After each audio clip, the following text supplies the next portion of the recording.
విద్యార్థులు ఉద్యమకారులు ఉద్యమ బాటన పడితే ఉస్మానియా కాకతీయ యూనివర్సిటీలలో ఉన్న వేలాది మంది విద్యార్థులు లక్షలాది మంది నిరుద్యోగ యువకులు స్ఫూర్తిగా నిలబడి ఈ తెలంగాణ రాష్ట్రం ఉద్యోగ ఉపాధి అవకాశాలు రావాలంటే మళ్ళీ తెలంగాణ రాష్ట్రం రావాలి అని వాళ్ళు వ్యక్తిగతంగా నష్టపోయి ఉద్యోగాలు కోల్పోయి పోటీ పరీక్షలను బహిష్కరించి తెలంగాణ ఉద్యమంలో ముందు బాగాన నిలబడి ఉద్యమాన్ని కాకతీయ ఉస్మానియా యూనివర్సిటీల విద్యార్థులు నడిపి తెలంగాణ రాష్ట్ర సాధనలో వాళ్ళు ప్రత్యేకమైన పాత్ర పోషించారు. అందుకే ఈరోజు ఈ తెలంగాణ రాష్ట్రం వచ్చిన తర్వాత ఈ ఉద్యమకారులు విద్యార్థులు నిరుద్యోగ యువకులు అమరవీరుల కుటుంబాలు వచ్చిన తెలంగాణ రాష్ట్రంలో ఉద్యోగ ఉపాధి అవకాశాలు వస్తాయని రైతులకు పండించిన పంటకు గిట్టుబాటు ధర వస్తుంది అని రైతు ఆత్మహత్యలు ఆగుతాయని నిరుద్యోగ యువకుల యొక్క ఆత్మహత్యలు ఆగుతాయని ఆశించాను. కానీ నేను ఇవాళ ఇక్కడికి వచ్చిన వేలాది మందితో పాటు తెలంగాణ రాష్ట్రంలో ఉన్న 4 కోట్ల ప్రజల్ని నేను అడగదలుచుకున్నా. గతంలో 2 సార్లు ముఖ్యమంత్రిగా 10 సంవత్సరాలు ప్రభుత్వాన్ని ఏర్పాటు చేసిన కల్వకుంట్ల చంద్రశేఖరరావు గారి నేతృత్వంలో తెలంగాణలో రైతాంగానికి గిట్టుబాటు ధర రాలేదు. రైతులు ఊరేసుకొని చచ్చిపోతుంటే చంద్రశేఖరరావు గారు మాత్రం గజ్వేల్లో తన పొలంలో ఎకరాకు ₹1 కోటి సంపాదిస్తున్నా అని వారు చెప్పిండు. 10 సంవత్సరాలైన ఎకరంలో 1 కోటి ఆదాయం ఎట్లా తీయొచ్చో తెలంగాణ రైతాంగానికి చంద్రశేఖరరావు గారు నేర్పించలేరు. ఆ విద్య ఏందో ఆ మహత్యం ఏందో ఈ రోజుకు ఒక బ్రహ్మ పదార్థంగా బ్రహ్మ రహస్యంగా మారిపోయింది.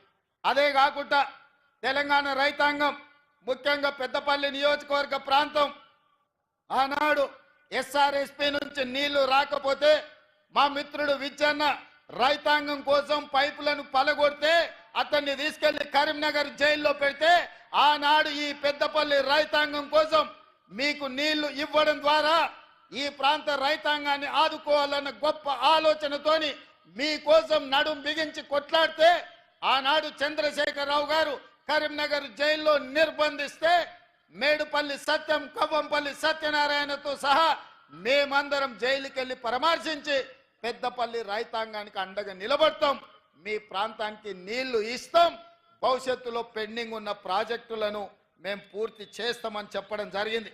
ఆనాడు ఏవైతే ప్రాజెక్టుల గురించి మీరు మాట్లాడినరో ఇవాళ ప్రాజెక్టులను పూర్తి చేసుకునే అవకాశం మనకి అధికారం వచ్చింది. విజయన్న ఈరోజు మీకు శాసనసభ్యుడు అయ్యిండు.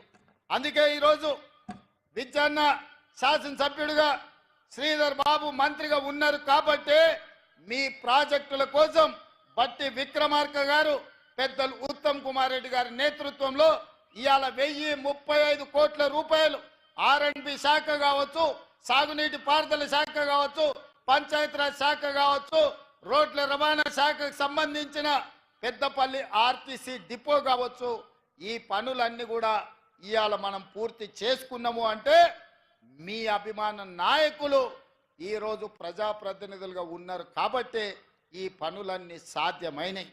వాళ్ళు అడిగినరు, ఇంతకుముందు శ్రీధర్ బాబు గారు మాట అన్నారు, ఈ అన్ని విషయాలు తీసుకెళ్ళి ఒత్తిడి చేసి నేను తీసుకొచ్చినా అని. ఆయన ఒత్తిడి చేయలేదు, మమ్మల్ని కూసబెట్టి బెదిరించి సంతకాలు పెట్టించి ఇవాళ మమ్మల్ని ఇక్కడికి పట్టుకొచ్చిండు. మీకు తెలుసు కదా శ్రీధర్ బాబు గారు బెదిరిస్తే ఎట్లా బెదిరిస్తారో.